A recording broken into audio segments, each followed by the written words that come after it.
Good evening, Good evening, Anjanda, good evening. Shantanoda, Kajolda, Ashavai. তুই আছিস কেমন? You start from the first slide.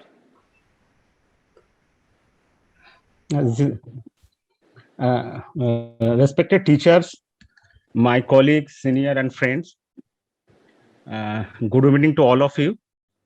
Today's topic of discussion is management of acquired coronary cameral fistula following primary PCI. Now, what is acquired coronary cameral fistula? It is defined as single or multiple direct communication arising from one or more coronary arteries entering into one of the four cardiac chambers. And is acquired coronary artery fistula are subdivided into spontaneous or traumatic type. Traumatic type again subdivided into iatrogenic and accidental subtype.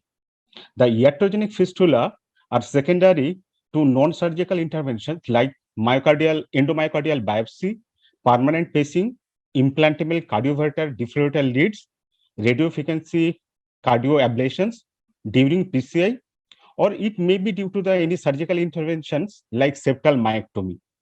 On the other hand, spontaneously developing coronary cameral fistula are due to the severe coronary atherosclerosis or myocardial infarctions. Now, this is our case. A 57-year-old lady was referred to our hospital from a local nursing home on next day of anterior wall myocardial infarctions. Patient was suffering from excruciating chest pain. Blood parameter was normal. EF is around 40 to 45%. COVID was negative. Now patient is transferred to cath lab for primary PCI. But during the course of hospitalizations, our patient was taken to cath lab 4 different times. At the day of admissions, and on the 3rd day, on the 7th day, and 2 months after discharge. Now let's discuss about the scenario for which patient was transferred to cath lab so frequently. Now this is the day of admissions. We were transferred to patient to the cath lab, and this is the angiographic view of our patients. CAG was performed through radial access, and this is the RAO caudal view of the left coronary artery. There is total cutoff. There is total cutoff from proximal LAD, LCX, and RCA are more or less normal. Now, floppy wire was used to cross the lesions, and there was huge thrombus load, and LAD distal to the lesions was barely seen. So decide to daughtering by the SC balloon. Daughtering was done by the gentle forward and backward movement. Now the course of the LAD is visible properly. There is a long segment disease from the proximal to the mid part of the LAD. And this is the 3 into 48 millimeter metaphor stent deployed at 13 atmospheric pressures. Nominal was 11 atmospheric pressures, and there is uniform and optimal stent expansions. Up to this, patient was all right. Next, and now the drama begins. When you do the angiography after the stent expansions, there is a large perforations, and perforation is at the mid LAD levels through the stent with a free extraction of contrast into the LV cavity, indicating this is a type 3 perforation. Ellis classification, it's a type 3 perforations, where there is a extravasations of the dye into the directly into the left ventricles. And one of the golden rule of the intervention cardiology is a balloon should remain in the guide or within the lesions following the inflations until angiography confirms that there is no perforations. And you see there is a two small radiopaque dot, that is our stent balloon, which is semi-compliant in nature, was properly positioned at the perforation site. And when perforation is recognized, balloon exertions to a pressure sufficient to occlude the flow is the first and most urgent step. And we occlude the perforation site with the stained balloon for 10 minutes with a pressure of 4 atmospheric pressures. And now let's discuss about some important points about the coronary perforations. We'll back to our patients after 5 to 6 slides. The incident and predictor of the perforations, incident is 0.1 to 3%, and there are some clinical factors which are predictor of perforations like advanced age, female sex, renal impairment, no anesthesia and myocardial infarctions. And there are some angiography predictor like CTO, coronary artery calcifications, type C lesions, tortuous vessels, long target lesions, and eccentric lesions. And there are some technique associated factors which are predictor of the perforation like the hydrophilic or extra stiff wire, atherectomy device, increased balloon to artery ratio, intravascular ultrasound guided PCI optimizations, and high pressure stent post dilatations and cutting balloons. And this is the Ellis classifications of coronary perforations. There are 3 types: type 1, type 2, and type 3. And there is also a type 3 with cavity spleen. It is also sometimes referred as type 4. There is some type 1 is this is type 1. And there is this is lumen. This is the lumen wall. This is the myocardial tissue. This is the pericardial space. Type 1 is the some crater in the lumen, but there is no extravasation of the dye. Type 2 is the pericardial or myocardial blast without contrast jet extravasations. But type 3, there is a extravasation through the frank perforations. And perforations into the anatomic cavity or pericardial space, or in our patients, it is the perforations to the left ventricles.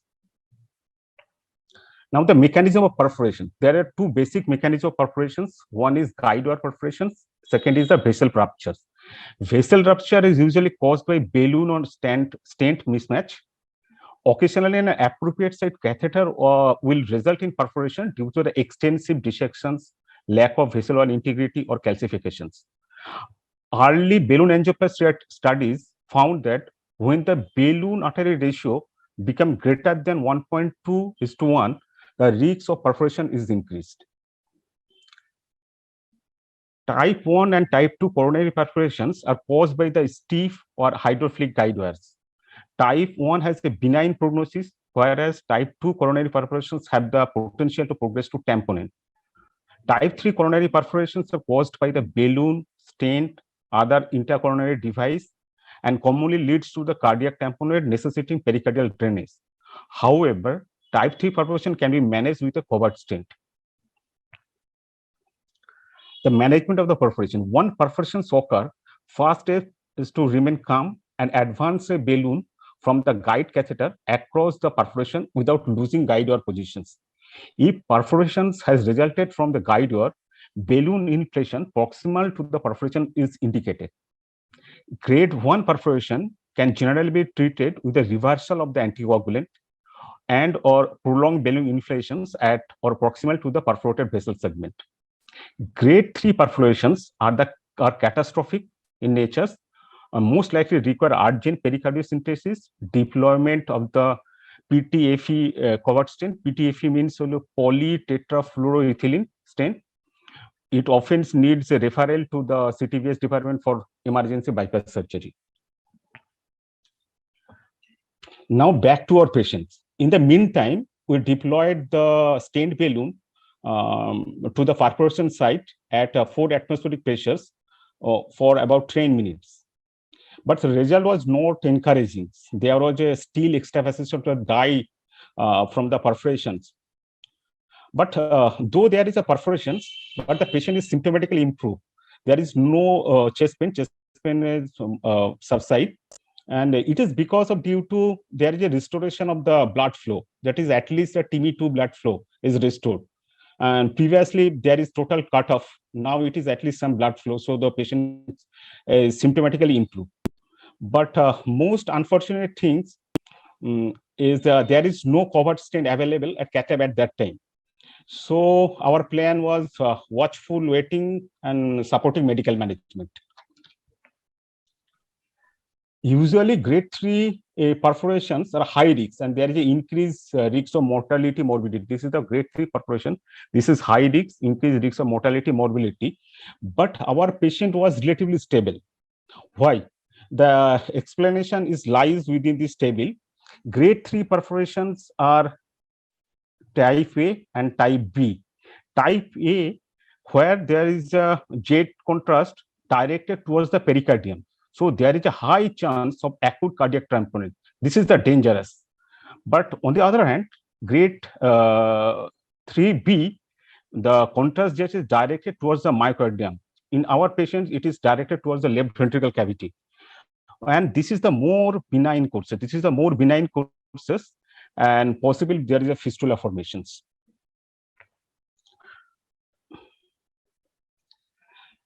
So our patient was stabilized, and patient was shifted to the ICU from cath lab.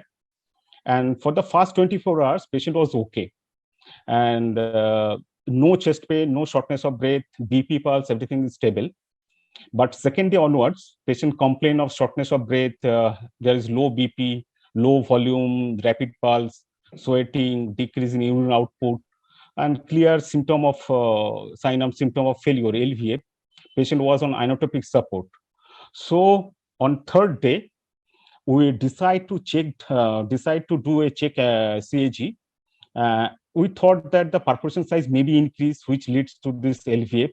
And if perforation size increase, we have to transfer the patient to CTVS for urgent CABG. So do a check angiography. But in check angiography, there is no increase of perforation size, but perforation size remains same. But there is a teeny zero flow at the distal LAD. Practically, there is no flow at the distal LAD. Now, what to do?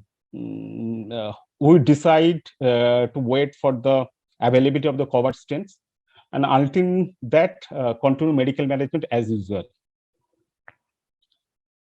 And luckily, after the 1 week of primary PCI, we somehow manage a covered stent from the hospital authority. And we want to deploy it, and the patient was shifted again to the cath lab at the 7th day to deploy the covered stent. Now, what is covered stent? Covered stent is the PTFE membrane covered stent. This is the PTFE membrane covered stent. It is a distendable microporous membranes layered between the two bare metal stent. This is the outer bare metal stent. This is the inner bare metal stents. Within two bare metal stents, there is a PTFE membranes. And deployment of this stent graft exclude perforations, but there is a possibility of the occlusion of the side branches.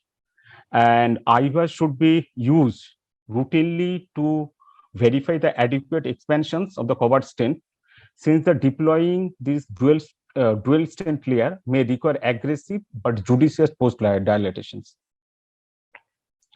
And this is the cover stent. This is a 3.5 into 19 millimeter graft master stent. It is deployed at 22 atmospheric pressures for 20 seconds. And this is the final result. Covered stent properly deployed and inflated, and the perforation is totally sealed, and there is a restoration of the at least TE2 flow distal to the PTC stent, and the patient is shifted again to the from cath lab to ICU ward, and we discharge the patients after 14 days of admission with a stable conditions. At that time, there is no chest pain, no shortness of breath. And there is this is a complicated procedure, and there is technically 3 stent at the perforation site. Why 3 stent? 3 stent because in covered stent there is 2 bare metal stents. That is the 2 bare metal stent within which there is a membranes. So bare metal covered stent consists of 2 bare metal stents, and there is a pre-existing PTCA stent. So technically there is a 3 stent at the perforation side, and this is the heavy metal loads. So we have a query how the we want to know that how our coronary artery react to these huge metal loads. That's why we readmit the patients after 2 months for check angiography, and we are very much excited about the check angiography, but our enthusiasms are little bit dampened out after seeing the result.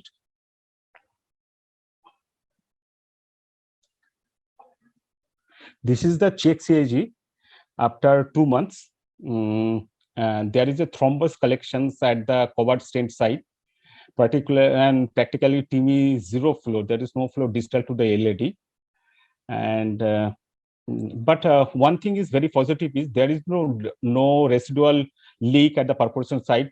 Perforation is completely sealed. This is the only good things. And another good thing is which is very positive, the patient is practically all right. There is no chest pain, no shortness of breath with the standard medications. And last of all, with our limited knowledge, limited experience, and little resources, we are happy that at least patient was okay, patient was all right, and we successfully manage the perforations. And so then there is perforation is completely sealed. And now the take-home message: coronary perforation is a serious complications with an increasing range from incidence ranging from the 0.1 to 3% of the cases. Women and elderly are greater risk of perforations. Guided perforation often best treated by balloon occlusions. Grade 3 perforation, Ellis classification, grade 3 are catastrophic and more likely require urgent pericardiocentesis and deployment of the covered stents and or referral to the emergency surgery. Thank you all for the patient sharing. Thank you, Rajarshri, for this extensive case. I would rather say it's a very extensive case. You went to the lab 4 times. This is open for discussion. Thank you, Rajarshri. This is a very good case, and I would like to ask you that what is there any guideline for the check angio after having a perforation and after successfully dealing with that perforation? Is there any guideline for check angio? No, there is no guideline. Often see there is a complex procedure in our national conference like India Lives or NIC. There is a left-hand bifurcations, but viewers of the query, what is the result prognosis of that patients? Is there is a catastrophe? Is there is a property complications? What is the long-term prognosis, short-term prognosis? So this is our just a query. How the patient why behave. 2 months? Why 2 months? Is there any guide or recommendation? No, it is not guided. Patient came with our hospital for follow-up checkup at 2 months. Okay. It is not. Rajarshri, thank you very much for a very pleasant deliberation and excellent case presentation. I want to know 2 important issues. One, what are the clinical factors, now looking back retrospectively, what are the clinical factors that may have contributed to getting perforated so that you can take care in future? And secondly, it is very interesting, there was a paper presentation that if you don't have any covered stent, you take the usual stent, cut the proximal and distal wire, and then put it over a fresh stent, crimp it there, and then go for the stenting and inflate the balloon and come out. Inside is a layer of metals and layer of balloon will be there, and it will functionally work like covered stent. Yes, sir, yes. But then coming back to my first question, what do you think is responsible for perforation? Basically, in our case, we are overinflated the stent. What was the patient's age? 57 years. There was no calcification. There is no physical partition. Obviously, there is a total cutoff. Angiographically, no calcification. There is no visible. Basically, we overinflate the stent enthusiastically, and that leads to the perforations. Ideally, the stent should be inflated in nominal pressure. Then there is a angiography. There is no perforation. Then we use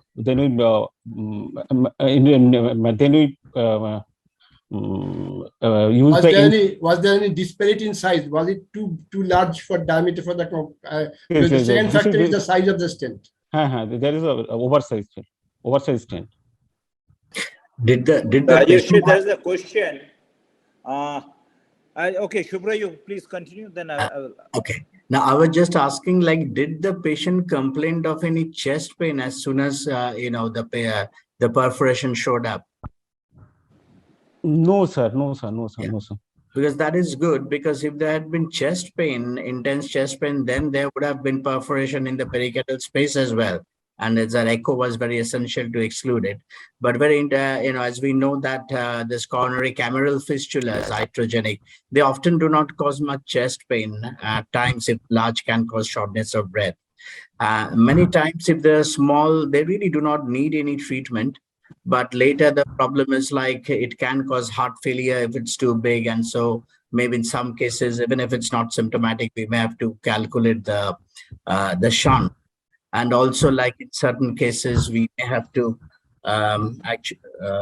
if it's and also like as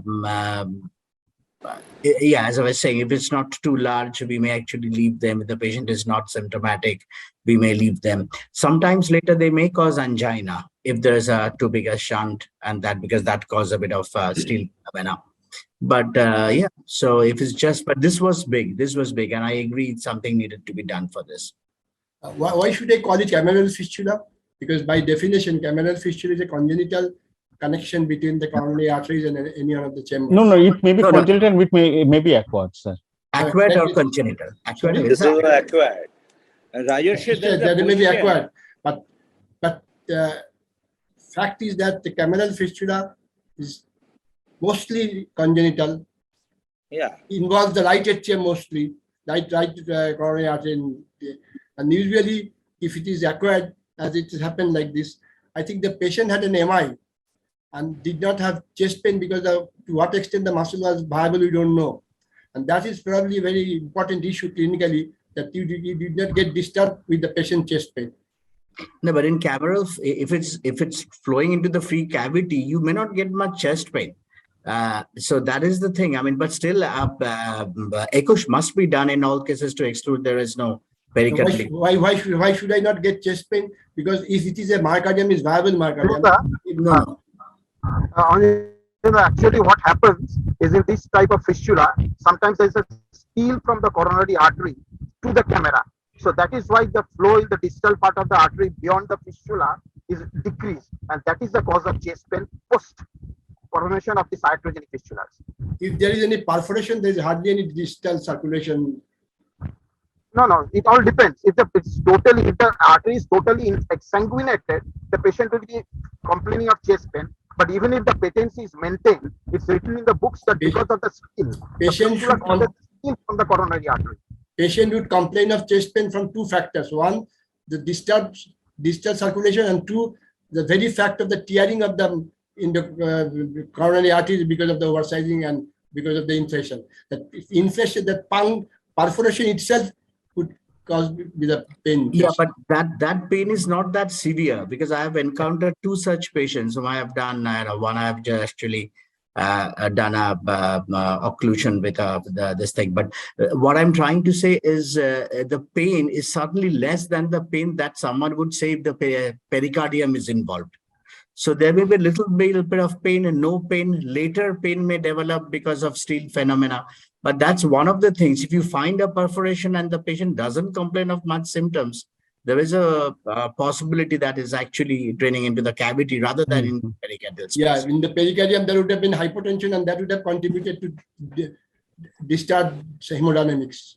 The pericardium, the leaking into the pericardium per se will produce a severe pain. That is a dangerous thing. That is why I say. Rajarshri, there are some questions for you. Yes, sir. There is a specific mention about the NSTEMI increases the risk of perforation. Yes, sir. So why specifically NSTEMI? Why not STEMI? Any idea? Not clear, sir. It is perhaps an incidence. What is the it was question? seen- What was the question?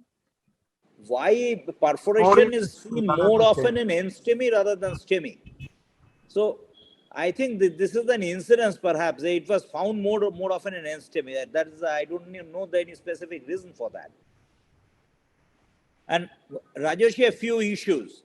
What was the ejection? You said the ejection fraction before was how much? Around 40 to 45%. And 45%. what was the ejection fraction after that? After that, it is a 35, 30 to 35%. And yeah, we don't do the when a patient readmitted after 2 months, then we do a echo, and echo shows there is a thinned out myocardium of the LLD territory. There is, and the obviously that part is dead. But what was the ejection fraction? Ejection was 30 to 35%. 30 to 35%. Basically, patient is improved due to the anti-failure treatment. Even we add dapagliflozin, this patient. No, that is okay. That is okay. I think when the patient was admitted for the second time, since the ejection fraction has gone down drastically and there it was totally thinned out, I think any further angioplasty would be totally futile. Maybe there will be some improvement, but you can't gain much from that. No, we don't do it because there is already a non-viable myocardium. So we planned it, kept it as it is. Rajarshri, Yes, sir. bulky, this cover stent itself is a bulky stent. Chance of thrombosis and late loss is very high. Yes, sir. Yes. What antiplatelet did you use? In our hospital, we just aspirin clopidogrel. I would have preferred when you deployed that stent. That is the ticagrelor plus Yes. Then number two, after 2 months, you see it is completely occluded. I would have tried to open it. It may not be possible. I have seen it may not be possible. But if I could do balloon dilatation and could restore some flow, that would have been better rather than leaving it as such. Kajol, actually, Rajarshri was telling the distal area was thinned out totally. Yes, sir. We thought that there is a myocardium is not viable. I agree, but still, when you have done so much, you could have tried that one. I agree. The opening of this stent would be very difficult, and distal flow restoration would be difficult. We have faced this type of things, but still, we could have tried. And I would have preferred this antiplatelet, that is the ticagrelor and yes, sir. Ticagrelor will be better. Rajarshri, after the perforation, you for 3 days you didn't do anything. 3 or 4 days. Yes, sir. Did the patient deteriorated during that period? No, from the initial 24 hours patient was absolutely okay. There is no chest pain. If the patient was stable, just in retrospect, what would have happened if you didn't put in that covered stent after 3 days?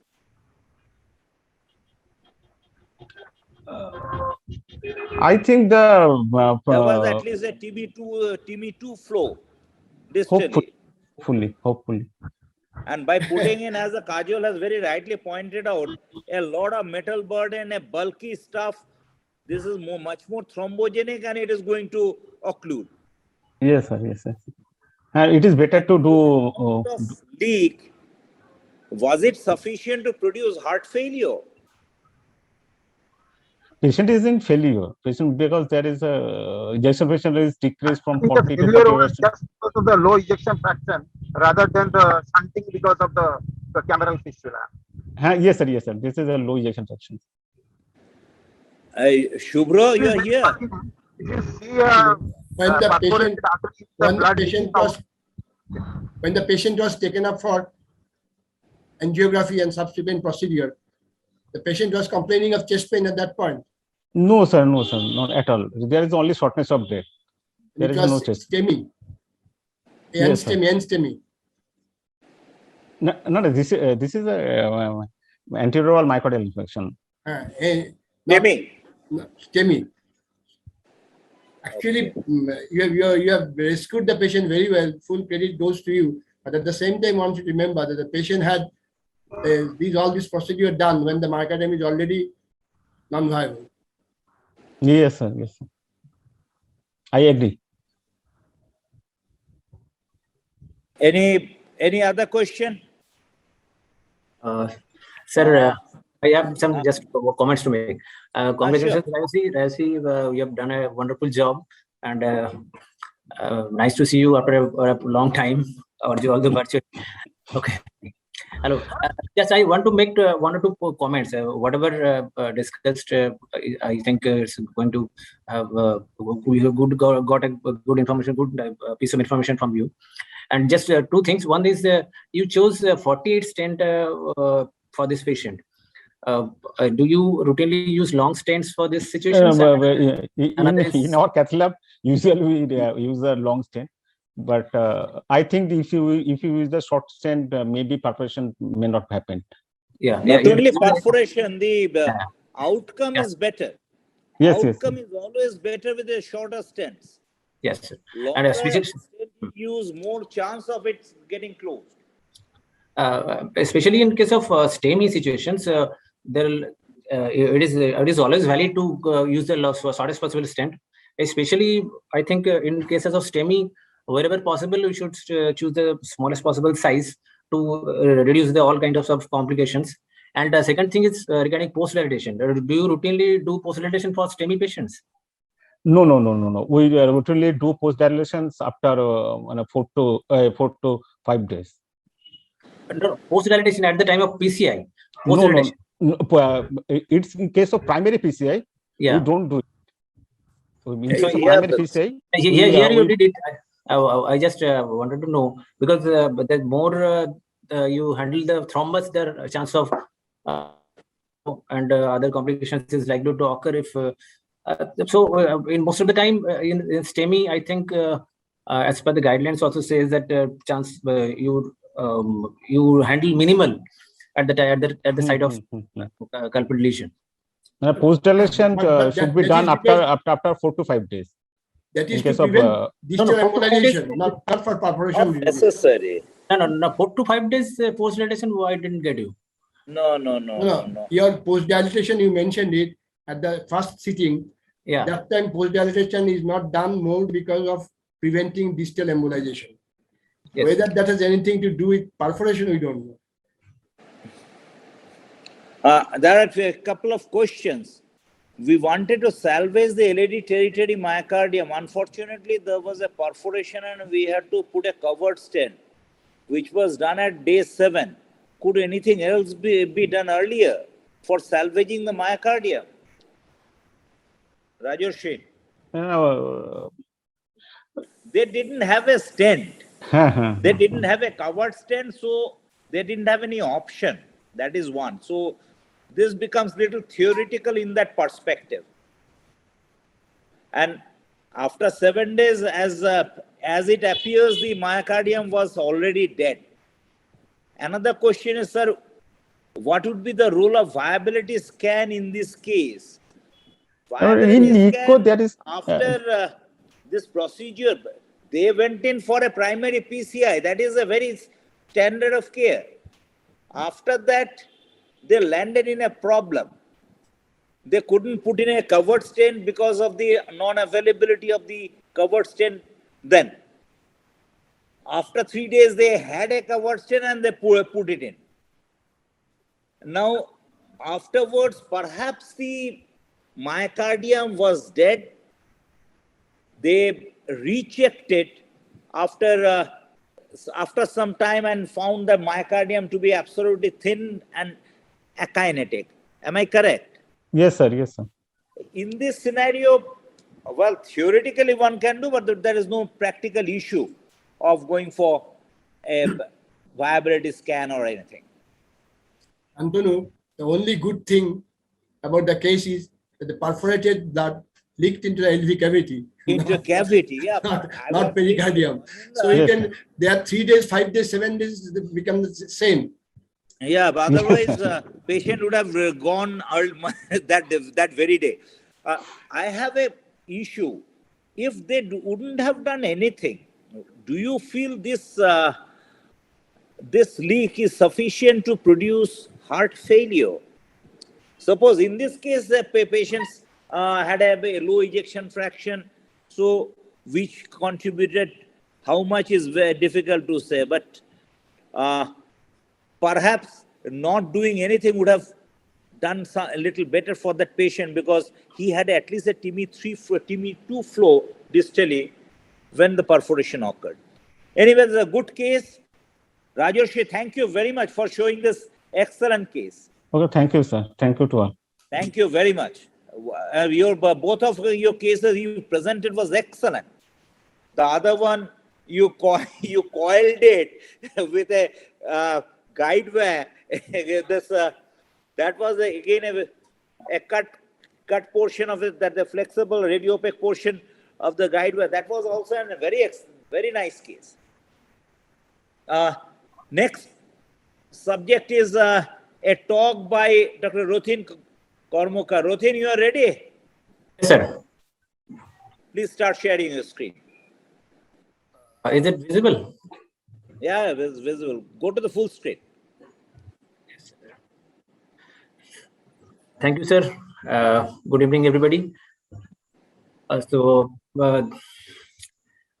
handling a patient who is on anticoagulant or antiplatelets and requires some device implantation is always an area of challenge for the day-to-day clinical practice, where one has to balance the thrombotic and the bleeding risk. The scope of the problem is huge. As per Western countries, recent literature, it is shown that up to 40% of patients there who require some device implantation are on oral anticoagulant agents, and the percentage increases to about 57% in patients who are on antiplatelet drugs. In the literature, way back in 2012, it was shown that those patients who are at high risk of developing stroke, there was even short-term interruption of anticoagulant therapy exposed the patient to almost 3 times higher risk of having a stroke. On the other hand, although a device implantation is considered to be a low-risk procedure, the bleeding, sometimes in some situations arise out of bleeding. Bleeding is the main source of these complications, and which can endanger the life of the patient. If like the patient develops a significant pocket hematoma, which may subsequently leads to multiple higher risk of developing device infection, which may increase the risk of morbidity and mortality in some cases. Similarly, incidents of pericardial tamponade and hemothorax may also endanger the life of the patient. For decades, conventionally, it has been used for as a in patients who are on vitamin K antagonists who are waiting for some surgery. The heparin bridging therapy has been used for decades. In a publication in the year 2013, this conventional strategy was tested against the continued use of vitamin K antagonists, and it was found, it was namely the bruise control trial, and it found that the incidence of significant device pocket hematoma was about 3.5% in those patients who continued to use warfarin during the peri-procedural period, whereas the incidence almost is 5 times when heparin bridging is used. So this study, this is one landmark study which introduced the concept of continuing the oral anticoagulant agent during the operative period. It also showed that both the strategies were almost similar as far as the risk of developing thromboembolic events is there. It soon followed different meta-analysis and systematic reviews, which also showed the similar kind of message that heparin breathing was associated with higher risk of pocket hematoma and prolonged hospital stay, whereas perioperative continuation of warfarin was associated with lower incidence of pocket hematoma without any significant difference in the thromboembolic complications. In a very recent publication last year, a third strategy has been shown to be also effective, in that the patients undergo an interruption of warfarin therapy. After that, the post-operative period of heparin breathing is stopped. That is, patients who were on warfarin, interruption without post-operative bridging therapy was associated with low thromboembolic events. That is, it was not that discontinue the oral anticoagulant and have a period without any anticoagulation thereafter starting. So this strategy has been shown to be effective. However, RCTs are awaited to evaluate this in large scale. Ever since the introduction of NOACs, the anticoagulation therapy has been revolutionized, and all the literature, all the recent literature and the current international guidelines recommend NOACs as the first or preferred agent for these purposes. And also very recently, after the publication of COMPASS trial, that NOAC use has also got entry into the secondary prevention of coronary artery disease also. So while the patient is on NOACs, we have studies which followed these two strategies. The heparin bridging has not been used for these studies in most of the studies because of the short, that is fast action and fast onset and offset of action of this group of agents. So heparin bridging has not been tested in large studies. In observational study in the year 2014, it was found that either continuation or short-term interruption of NOAC was safe in most invasive strategy, non-invasive procedures. And in the year 2019, another publication came which evaluated in a broader spectrum of patients in the perioperative period, which showed that patients who with atrial fibrillation who were on NOAC therapy, interruption for elective surgery or procedure, a perioperative management strategy without heparin bridging or coagulation function testing was associated with low rate of major bleeding and thromboembolic events.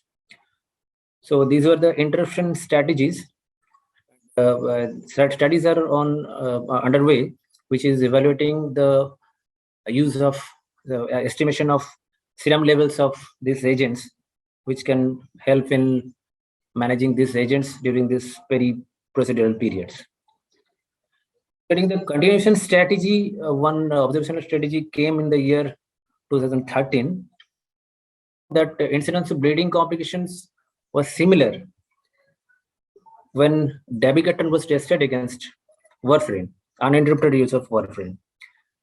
And thereafter, in the year 2018, after the publication of Bruce Control 1 study, which showed us the continued use of warfarin, similar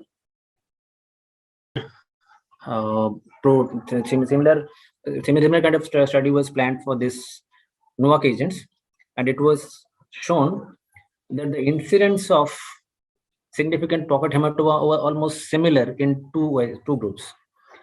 those patients who continued to use or who interrupted the use. The incidence of similar 2.1% in either. So the study concluded that implantation of pacemaker or defibrillator surgery, either with continuing or interrupting use of DUOX, was associated with lower incidence, and similar incidence of pocket hematoma. Now, regarding antiplatelets, the risk of hematoma after device implantation has been found to be 4 to 5 times when aspirin and clopidogrel both are used. It is almost 1.5 to 2 times when aspirin is used, and there are few literacies available regarding prasugrel and ticagrelor, but it is obvious that the incidence would be much higher. Similar to warfarin, that is vitamin K antagonist strategy, the use of peri-procedural heparin was also tested during the, for those patients who were on DAPT, but it showed that there was higher incidence of bleeding.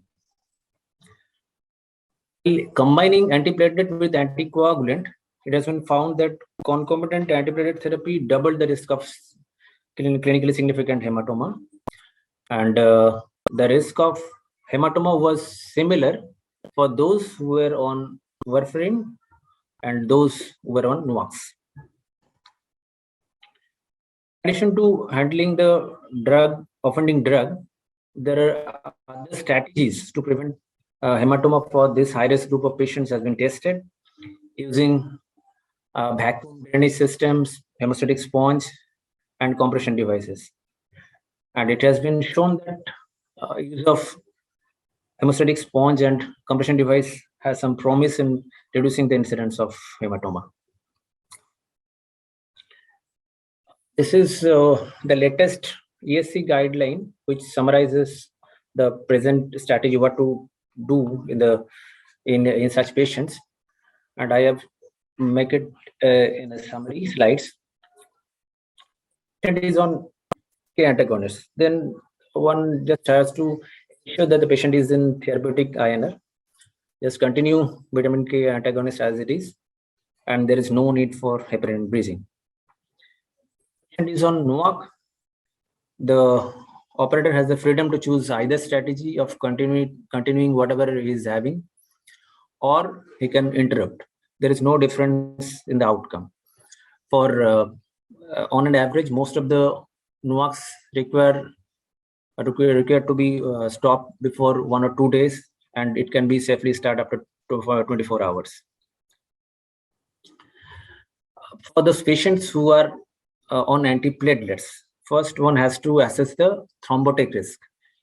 If the risk is high, that is less than 1 month duration of PCI, or if it is more than less than 6 months of an ACS event, then if it is high, if it is not that, if it is situation not high, then one can safely go with aspirin only, and one has to just timely discontinue P2Y2 inhibitors in that ticagrelor for 3 days, clopidogrel for 5 days, and prasugrel for 7 days. If the risk is high, then one has to think whether the device implantation strategy can be deferred or not. If there is an emergency, then we have to assess the risk, bleeding risk. Bleeding risk in the sense that patient is having a first procedure or a redo procedure. If the patient is having a first implant procedure, the risk is considered to be a low risk, and one can go with the DAPT strategy. And if the patient, in an otherwise situation, one has to continue this aspirin and timely discontinue the other agent, second agent. And in this category, that is high risk, high thrombotic risk, bleeding risk is also high, then peri-procedural bridging of GP2B3B inhibitors has been advocated in this guideline. patient is on triple therapy, then one should choose to continue oral anticoagulant, and discontinuation of antiplatelet agents requires assessment of patient's risk-benefit ratio. Conclude, periprocedural management of antithrombotic during device implantation is a challenging situation and area of ongoing research. Incorporation of all patient-related procedural and pharmacological factors and good clinical judgment are required to select appropriate strategy. Thank you for your. Thank you, Rathin. Excellent talk. Excellent talk. Let's open for discussion. Please unshare your screen. Yes, sir.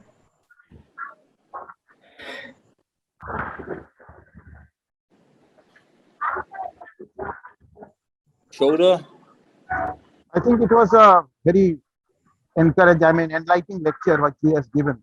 But at the end of it, what he has mentioned in his final slide, that ultimately you have to consider the patient and you have to take your own judgment. You don't have a single judgment that will be foolproof in all the cases.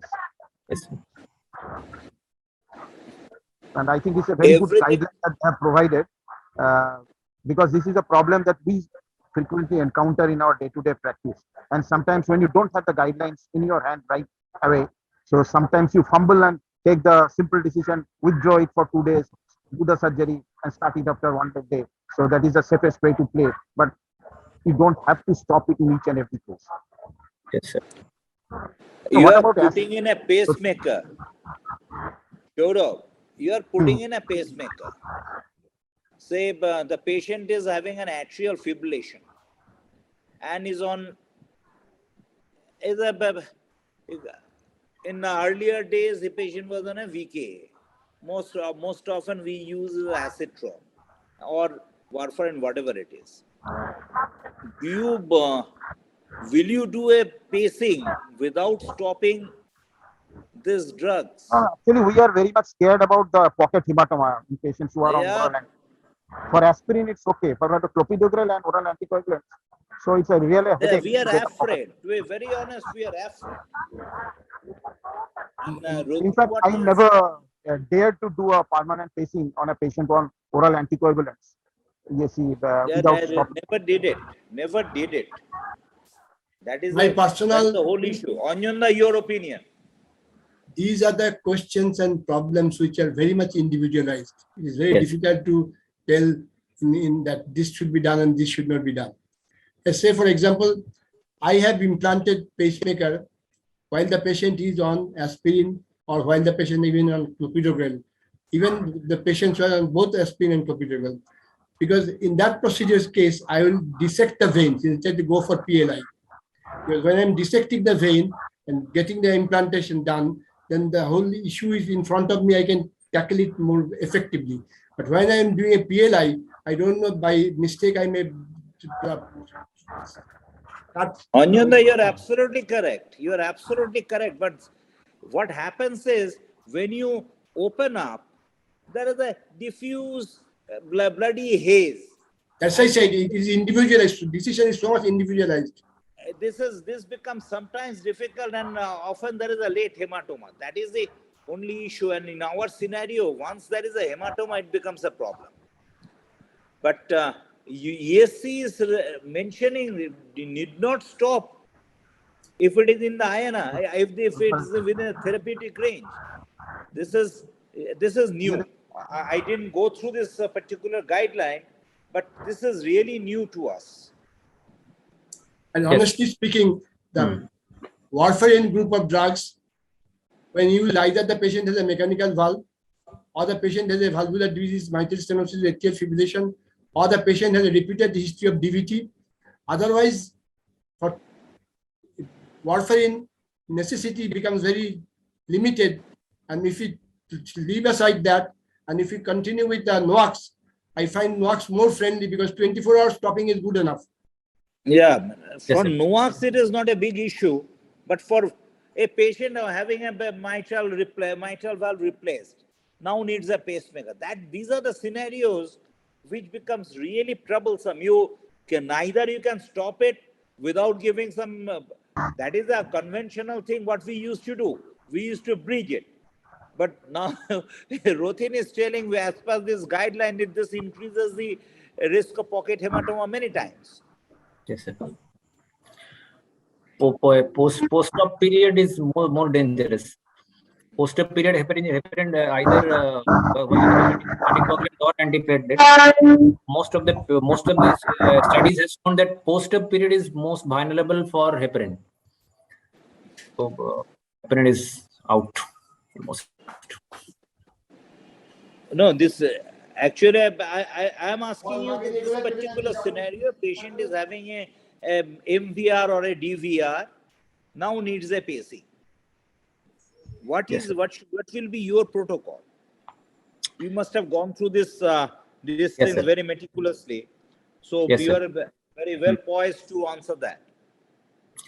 Yes, one thing is that these kind of patients who are on mechanical valves or having a severe rheumatic stenosis, mitral stenosis, or having some recent DVT or any thromboembolic, whether it's pulmonary embolism in the recent past. So these are high risk group of patients. So at the time of doing an implant, I have to balance these two areas. That is, I do not want a I am pocket giving hematoma. you At the the same scenario. time, I am giving you the scenario. A 60-year-old lady having an MVR and no other comorbidities. Now is having a complete heart block. You need to put in a pacemaker. What will be your protocol? Patient Actually, is on acetrom, INR yes, sir. is 2.7. Yes, sir. Actually, at this point, as we have guidelines already in our hand, so I will try to keep the INR in the lowest possible range. That is, I would keep it towards the lower end, and then I'll put the Means how much?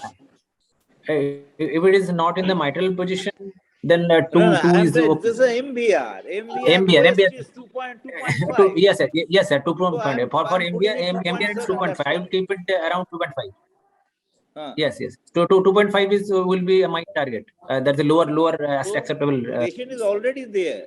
So you straight away go Yes, sir. ahead. I think so. Actually, Yes, sir. we don't have any experience because a Yes, few sir. cases where we had to do for some urgency, we always use diathermy and somehow managed through. But this is really problematic. I'm not sure. Yes, sir. Yes, sir. Yes, sir. Because okay, sir. Because nowadays we have to keep in mind the medical legal aspects also. Because some complications, if it arise either way, either pocket infection or thromboembolic event, in either way we may be in trouble. Earlier days where we didn't have this kind of authority which is recommending this such of type of therapy, we had some areas to choose.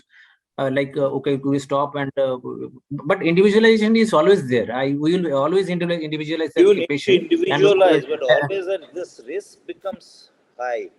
yes, Any yes, sir. any other comments? Anjanda?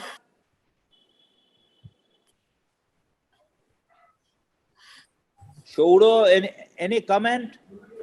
Any comment from anybody? Rathin, there are few questions in the chat box. You just go through. Okay, sir. I could hear it. I couldn't get there was some problem in the internet. Am I audible? Yeah, I couldn't hear audible. your voice.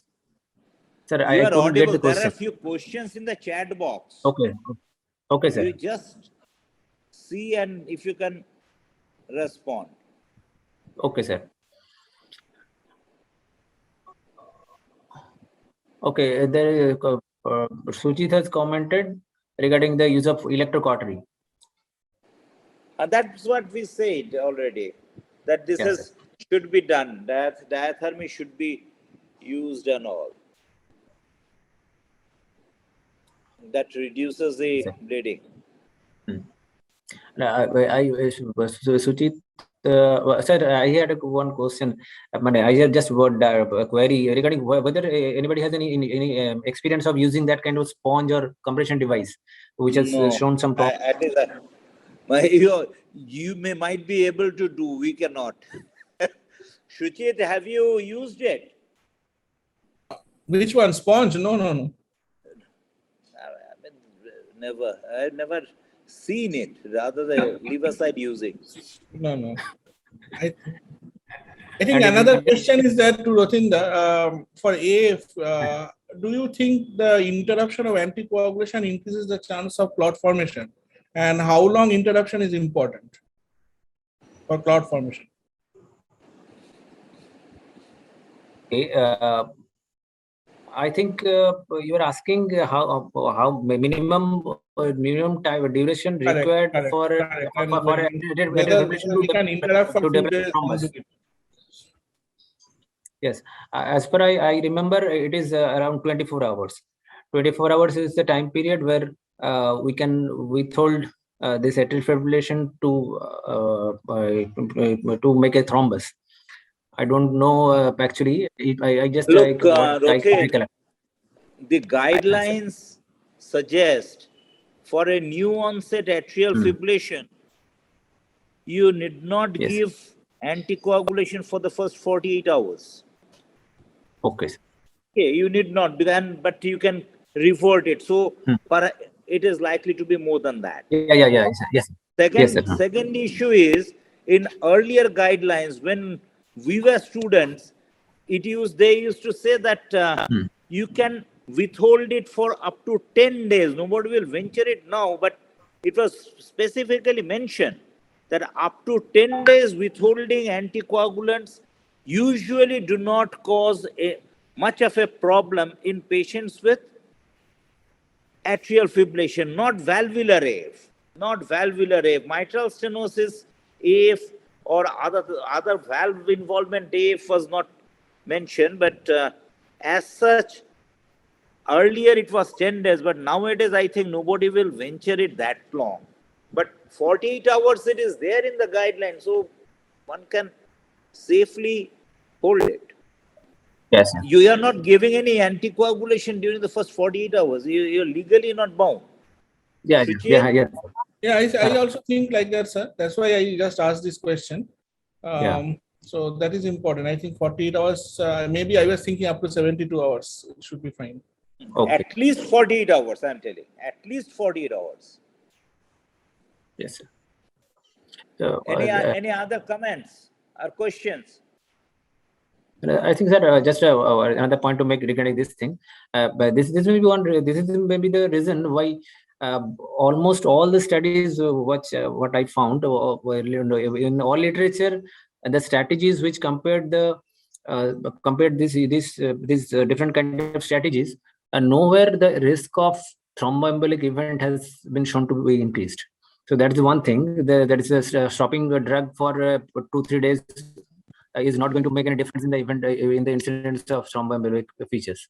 Even if the valve is in a prosthetic valve, if it is in the aortic position, your risk of embolic manifestations is much lower. Often patients do forget. We have seen patients, they didn't take any anticoagulation for 6-7 months, then came back. Yes, sir. Without anything happening. So aortic valve is a different thing because of the high flow situation, high flow, high velocity situation. Chance of thrombogenesis is much lower, but not so in the mitral or tricuspid, where the chance of getting a thrombus is much higher. So stopping the anticoagulation. I think that is the most challenging situation. A prosthetic valve in the mitral position. Yeah. That is the most challenging. Others, atrial fibrillation, non-valvular cases, or these aortic valves or bioprosthetic valves, those we can just be a little easy on. Stop, don't stop doesn't make much of a difference. But I think one more thing. Hello. Yeah. No, I was just thinking, Rathin, one more thing very important for everyone to discuss also. See, for example, if you develop a pocket hematoma, so what is your approach? There are misconceptions. That's why I was just asking these questions. Once more the question. For example, after all these things, you develop a pocket hematoma. Okay. So how should you approach it? Would you take it out? Would you take it back? What should be your threshold of taking it out? Or you should just leave it alone, it should go. So just that I want to discuss. That is important for learning purpose. No, a patient has developed hematoma after all this. Yeah. Correct. All precautions, patient has developed a pocket hematoma. So, do you want to know what antithrombotic strategy should be? No, yeah, that is No. yeah. Whether you should drain it or don't do anything. Correct. Okay, okay. I think if it is in most of the time, I think if it is small, it is not that I will try to keep undisturbed. I keep undisturbed. I would like to keep it undisturbed. If it is significant or it is increasing in size, or some continuous seepage is leaking is there, then I will definitely look for opening.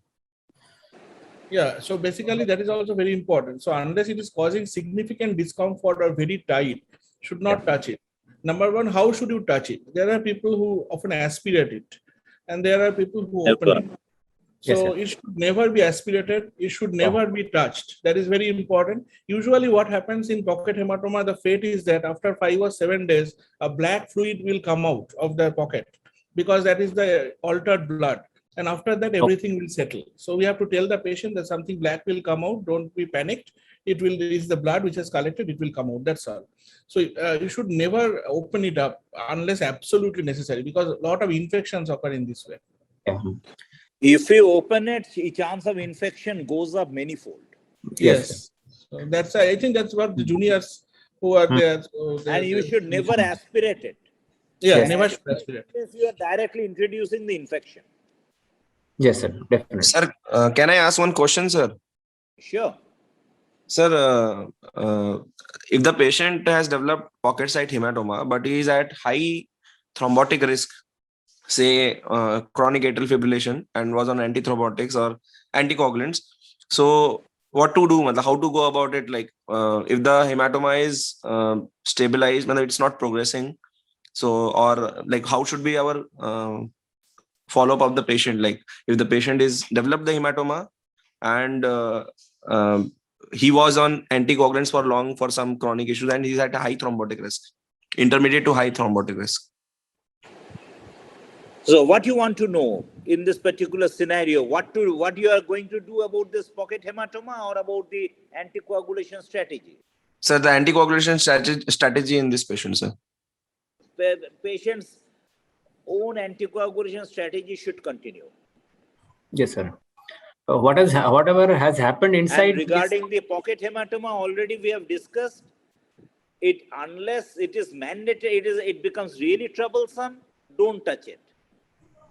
This will get resolved slowly and slowly.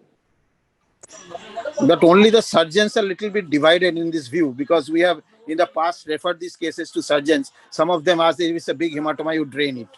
So they are a little bit confused and divided in the opinion. But I suggest that it should be left as such. Theodore, you are absolutely correct. Surgeons will always drain. They say if there is a sizable hematoma, better to drain because that's a site for infection. But actually, the literatures suggest otherwise. Better don't drain unless it is very huge. Yes, sir. Any other question from anybody? Nice topic, very nice topic. And Shorati, where you are in Darjeeling, Mail? Train, but I enjoyed the discussion very much. I think it was a very interactive session today.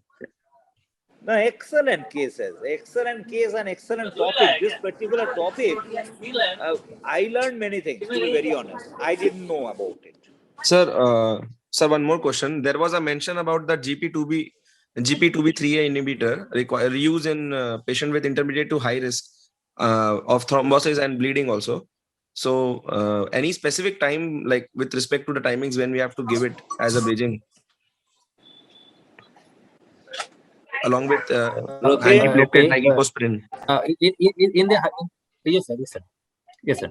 In the high risk group of patient, that is the patient has undergone a PCI within 1 month or had an ACS within 6 months.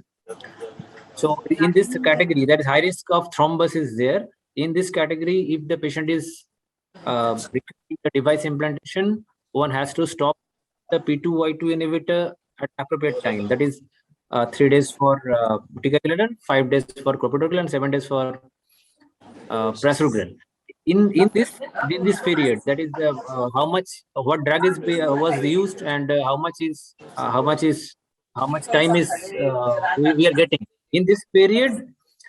P2 intervenous GP2B inhibitors are to be used. So if it is ticagrelor, then only 3 days. 3 days of this thing, and after that you can go with the procedure, and post procedure you can after 24 hours you can restart the P2Y2 inhibitors. So that means The period is the day, stoppage time of P2Y2 inhibitor. So on the day when we stop any particular anti-platelet like P2Y2 inhibitor, on that day only we have to start with GP2B3A. Yeah, yes, definitely. And the dosage would be the same maintenance dose, what we give. Yes. Yeah, exactly. Thank you, sir.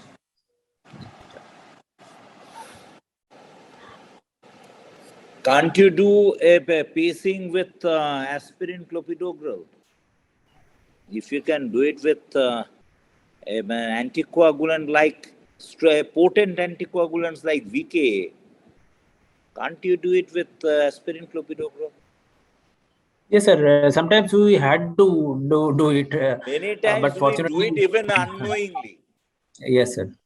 Say we stopped all the antiplatelets, and you find that there is a clopidogrel or something is there on board. It doesn't make much of a difference. What I find in hindsight, it doesn't make much of a difference for the vast majority. For a few selected few, well, this can be troublesome, but for the vast majority, it doesn't cause much of a difference. Rathin, yes, sir. May I, sir? Yeah. Hello. Good evening. Yeah. If a patient with high bleeding risk, a patient has underwent a mitral valve replacement, metallic valve, and he undergoes a primary PCI for some unavoidable reasons, and patient is at a high bleeding risk.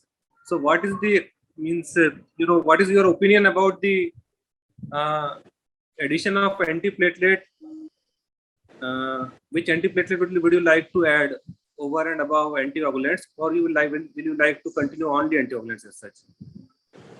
Priyank, do you mean to say this patient is undergoing a device implantation? No. Patient is a mitral valve replacement patient. That is an APR. Okay. Primary PCI. Yes. In this category, I think guidelines are clear. Because a patient who is having some anticoagulant, the only second antiplatelet recommended is clopidogrel. No other antiplatelet is going to be given. And if we consider the high baseline increased risk of bleeding, will you like to add the clopidogrel, or would you like to continue only with anticoagulation? No, because the patient is requiring a primary PCI, I have to consider the thrombotic risk as a priority rather than bleeding. Because initially for at least 1 month, I think for ACS it is 3 months for 3 months of triple therapy. I don't remember. It may be no. Nowadays, it is triple therapy is 1 month for 1 month for the perioperative period. that is up to 7 days. If there is a high thrombotic risk, you can extend it up to 1 month. But none of the guidelines are telling it to extend it beyond 1 month. After 1 month, say primary PCA, obviously it's a high thrombotic risk. Yes, sir. You keep on board aspirin, clopidogrel, and VKA. Yes, sir. Do the plastic. After that, continue this triple therapy for 1 month. Then take off aspirin, continue clopidogrel and VKA for 1 year, Clopidogrel for and another 11 months. Noac. Then you only continue on Yes. VKA. Priyank, could I answer your question? Yeah, partly, sir. I mean, I which was part is left? I was Which part is talking left about. untouched? Sir, this is what we do for a routine patient who has underwent a MV replacement, and we are taking him for primary PCI humor heart. But suppose the patient is 85 years old, he has history of prior UGI bleed, he has history of prior, say, intracranial hematoma, or patient is at high risk. Otherwise, he is at high risk for bleeding. So whether should we start triple therapy just after PCI, or we should start only anticoagulation with clopidogrel, or only anticoagulation?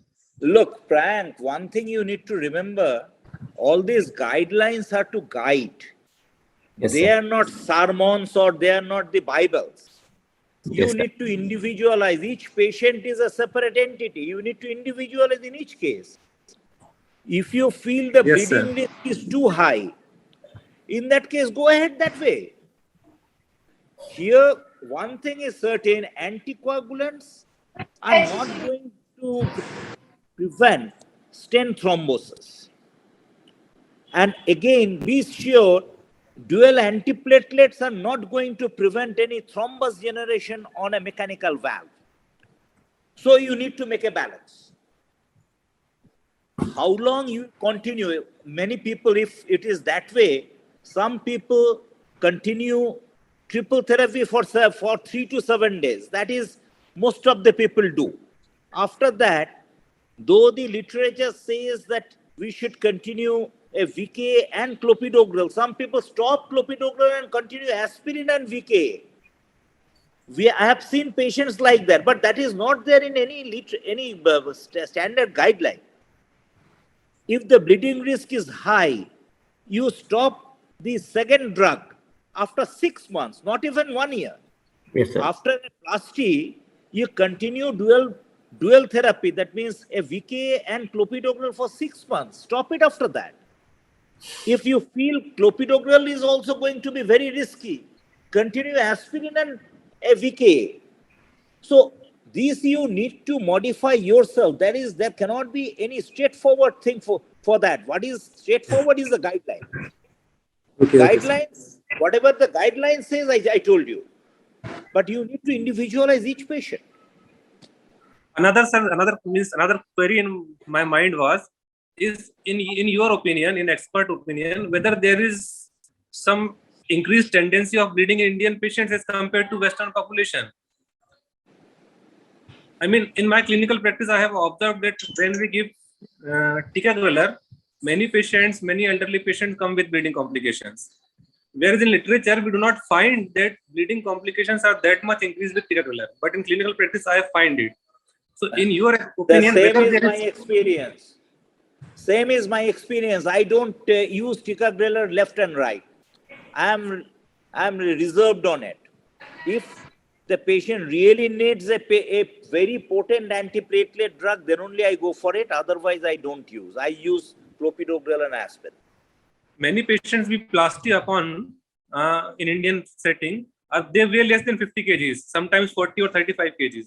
But the dose of ticagrelor, what they recommend, it is same. Yeah, there are many issues. Not only this, there are many issues. Even on the Plateau trial, there are lots of criticisms that the entire trial was it was driven by the results of only 2 countries, both East European countries. In the North American countries, there was no difference between clopidogrel or ticagrelor.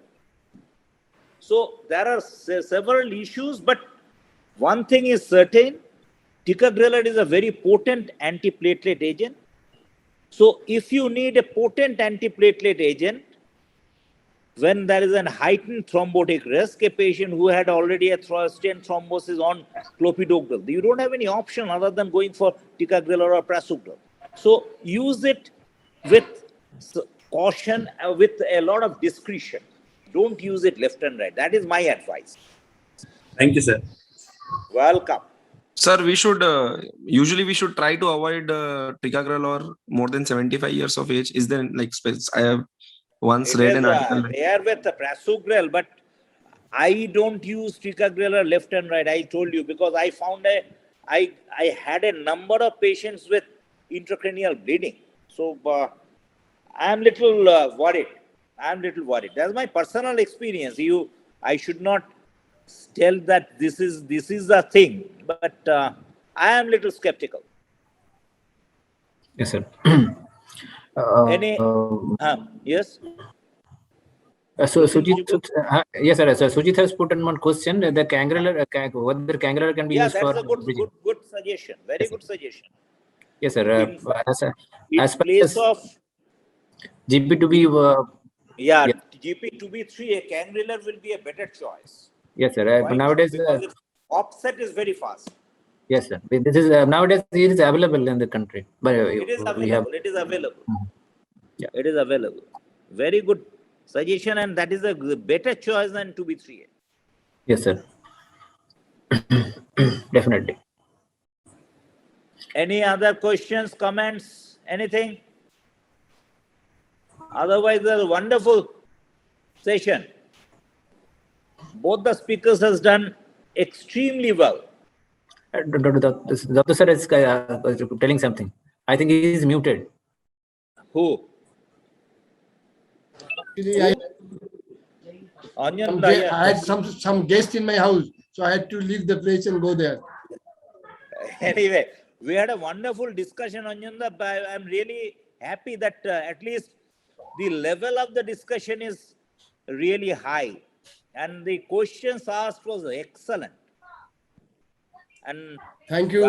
We look forward to more such meetings.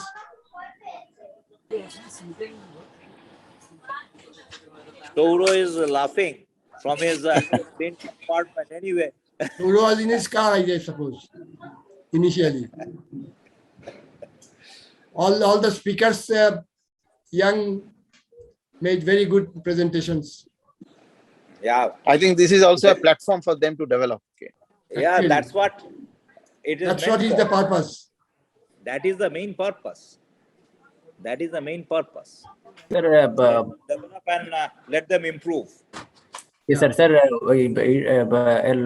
Time has passed by. We have a long time. I didn't hear anything from Prank. Prank is sitting and laughing. I said, puts up. We just have a talk. We are waiting for your presentation. Amicholi, thank you very much. Good night. Okay, thank you. Thanks everybody. We call it a day where we had a wonderful discussion and two excellent presentations. Thank you everybody. One announcement. We'll be having the annual Conference of Ucd on 6th and 7th. So in preparation for that, next month in July, we will only be having this study circle discussions. We are keeping it on hold for 1 month, and after the conference, we'll again restart it. Yes, sir. Yes. Okay, then. Okay, sir. Good night. Good night. Good night. Thank you.